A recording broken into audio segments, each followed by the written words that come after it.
The fourth swing application we're going to make is about how to send data or values from one window frame to another window frame.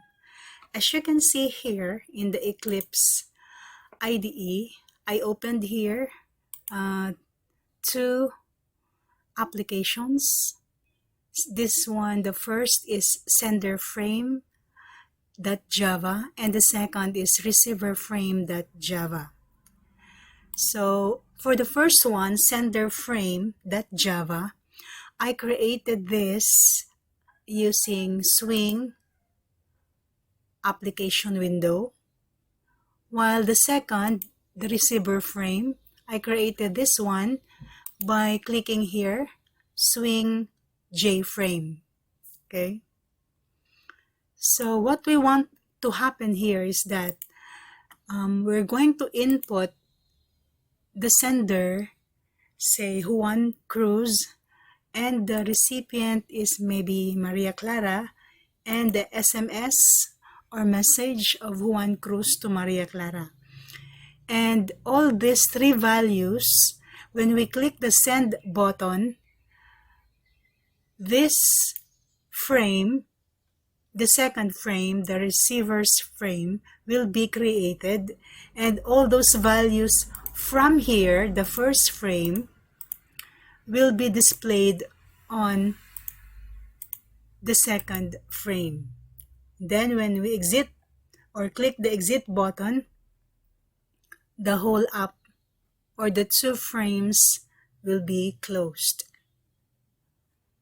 Let's take a look now at the first window frame. So we have here three labels. Okay, you know how to add all of that. And also we have here a text field. Okay, take note of the variable name, sender text field for this one. This is the recipient text field, and this component is a text area. Okay, you can find it here, this one. This is the text area. Click this one and drop this one here, and you can change the length and the width depending on your liking. And this one is a label. Okay, it's a label where we assign an image, okay, in the icon property of the label. And when we click that ellipsis, okay, we have this image located in that directory. Now for the button, we have the text send, which is that, and an icon, which is this one from this directory. Okay, so you could put a text label and an icon, both of them, image or icon and text, on a button. Now for the second frame, receiver frame, the same thing. We have three labels. We have one text field, which we call a send text field. The second is rec text field, and this is another text area from the same section, component section in the palette, this one. Okay. So again, for the button, you could put an icon which is located in this directory, and that is the image. And I opted to not put any text as a label, okay, because there is already that word exit in the image, so you don't need to put some text there. Now let's take a look at the source code of the first frame, the sender's phone. Okay, take note, there is an icon, a blue heart, and for the receiver, we have a pink heart. Okay, just to make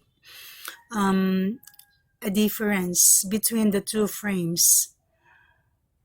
So looking at the source code, all of these are automatically generated when you create all those components. And for the send button, okay, what we have here as a method is action performed. Okay, this is again automatically generated when you double click this one. Okay, so what we did in the previous applications is we right click this one, and then we go to add event handler, and then we go to mouse and mouse clicked. Okay, so the method name would be mouse clicked, but in this case, when you double click the button, you will have this method, okay, which is called action performed. And then you add in here the code that will be executed when that send button is clicked.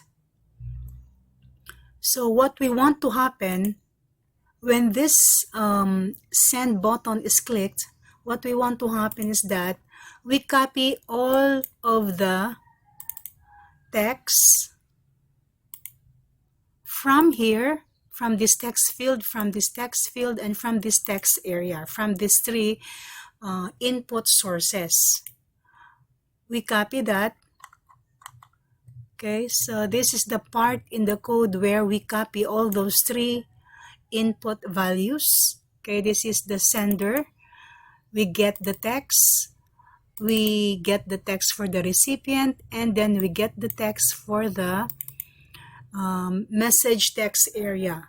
Okay, and then we place them on or store them on local variables, which are string type. And after we have copied all those data values, we instantiate the second frame, which is this one, the receiver frame. Okay, so this is an instantiation, and we call this instance new window, and the type of that instance is receiver frame. So when this line is executed, that frame will show up. And take note, the constructor is this part, and in the constructor we pass these three values, send, rec, and SMS, which are the values coming from these input sources. Okay, so we have sent that one to the receiver frame, and then what we do is we set the visibility of that new window, the second window, to true so that it will be displayed. And then this one here is to close the first frame, okay, or the sender's frame. But if you don't want to close the first frame, you can remove this. Okay, now going to the second frame. Okay, let's take a look at the source code. Now again, all these lines here are automatically generated when you create that frame by clicking swing JFrame. And adding all of those components, we have all this code. Now notice that we have here two constructors. Okay, the class name is called receiver frame, and this is the first constructor. Okay, remember that a constructor bears the same name, method name, as the class name. Okay, so this is the first constructor, and this is the second constructor. So remember in our past lesson that a Java class may have one or more constructors. So in the case of the second frame, we have two constructors, meaning when you run this on its own, then this constructor will be executed. When this is created via the first frame, this one, via the first frame, which is this part of the code, okay, this instantiation, then it is the second constructor that is executed. Okay, so we have here the three values, and what we do is we set the resizable of the frame to false so that you cannot expand it. It is fixed size. And we set, of course, the icon, which is the pink heart that you have seen a while ago. And we call initial. So in both constructor, we call the initial. And what is being done in initial? It is to create and display on the frame all of these components. After that, we display all of these values coming from the first frame using the method setText to the text field, to text fields and the text area of this second frame. Okay, this will be displayed here. Now let's try to run our program. Okay, so let's open the first frame. Click this one, run as Java application. Okay, so this is our first frame. Say we input the sender's name is Juan Cruz, and the recipient is, say, Maria Clara. And then say the message of Juan Cruz for Maria Clara is, hello, how's your day? Can we chat? Okay, and then we click the send button. Okay, so what happened? We have here the second frame. And on the second frame, we have all those values from the first frame, and we displayed it on the second frame. Okay, so since we set the resizable to false, we cannot resize these two frames. And then we click the exit button, and our program or application ends.